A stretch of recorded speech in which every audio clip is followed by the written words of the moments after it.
that the quorum call be vitiated. Without objection. Madam President, Republicans came to the Senate with a clear mandate. That was 7 months ago. Our job as the majority was to get America back on track. We made that commitment, and we are following through on it. We're keeping that commitment. America is stronger, America is safer, and America is more prosperous than it was 7 months ago. Not since Ronald Reagan reversed the failures of Jimmy Carter have we seen such a dramatic turnaround. Earlier this month, Republicans passed our comprehensive legislative agenda. President Trump calls it the One Big Beautiful Bill. It is now the law of the land. It delivers to the voters of this country what the voters sent Republicans here to do. First, Republicans stopped a $4 trillion tax increase, the largest tax increase in American history. Every single Democrat in this chamber voted to raise taxes by $4 trillion.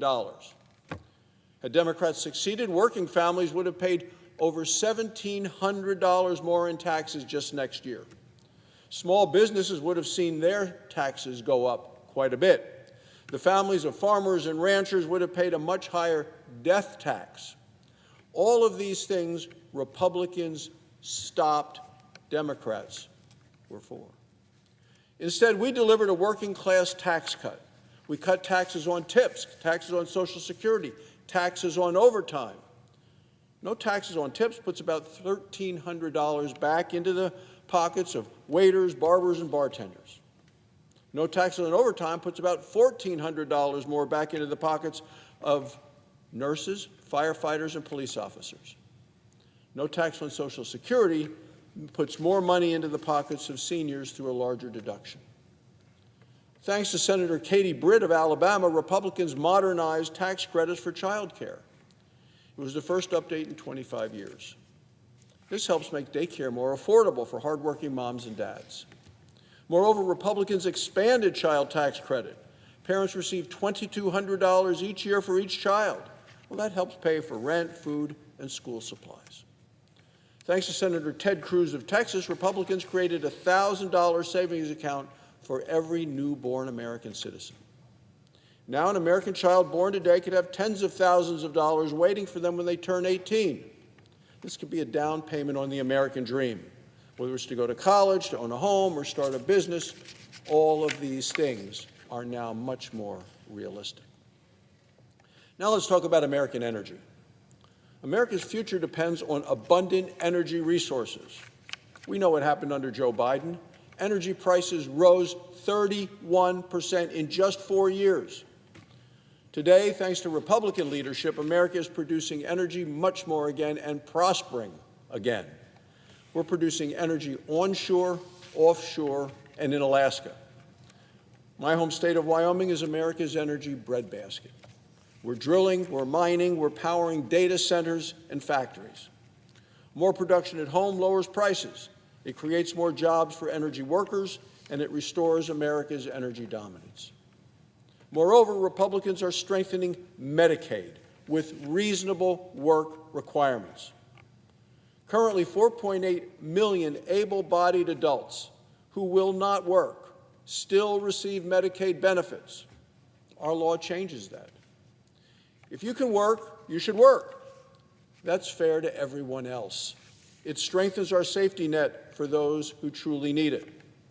Now, Democrats are fear-mongering about Medicaid. I'm a doctor. Let me set the record straight.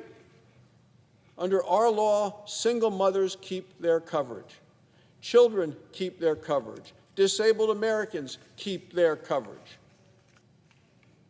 On national security, Republicans are reversing 4 years of weakness and woke distractions. We're restoring America's peace through strength. Our new law includes $150 billion to rebuild our military. Our military will once again be lethal, ready, and respected. Of course, national security starts with border security, and that is why Republicans secured the border. President Trump ended Joe Biden's disastrous open border policy. Under Joe Biden, 10 million illegal immigrants flooded across our border. 10 4,000 illegal crossings every day was the standard for the Democrats in the Biden administration with their open border policy. Now, illegal border crossings are at a record low. We ended the Biden policy of catch and release. In the last 2 months, the number of illegal immigrants who were released into this country is zero. Zero. That's right. Think about what that means. I mean, think about what it means for our communities, for families. Zero releases means zero communities overwhelmed by an influx of illegal immigrants, zero schools overcrowded, zero hospitals overrun, zero new cases like Laken Riley's and Rachel Morin's. Our new law provides $46.5 billion to finish the wall at our southern border. It also invests significantly in immigration and customs enforcement. Additionally, Republicans cut billions in wasteful Washington spending around the world. Under Joe Biden, Democrats plan to spend taxpayer dollars, listen to this, on $500,000 on electric buses in Africa, $880,000 on social media mentorship in Europe, $6 million for net zero cities in Mexico. The list goes on. Republicans passed a rescissions bill that saved taxpayers $9 billion. Here's the bottom line. These are common sense reforms. You know, at one time, they were bipartisan. In 1986, 30 Senate Democrats voted for President Reagan's tax cuts. One of the 30 was then Senator Joe Biden. Today, every Democrat in Congress voted to raise taxes on working Americans. Every Democrat voted for open borders and to give free health care to illegal immigrants. The Democrat Party today is the party of high taxes, high prices, and open borders. Democrats are more than just liberal. They are radical. They are extreme. They are dangerous. They are scary. And they are terribly out of touch. Madam President, a Wall Street Journal poll this weekend found Democrats' favorability at a 35-year low. The American people see what we see and what I've just talked about in terms of what the Democrats are trying to do to this country and continue to push. On critical issues like the economy, inflation, immigration, and national security, Americans trust Republicans more, and they're right to do so, because Republicans are lowering costs. We're securing our borders. We're rebuilding our military. We're getting America back on track, and we are just getting started. Madam President, the American comeback is real. The Republican majority is delivering, and America's best days are still ahead. Thank you, Madam President. I yield the floor.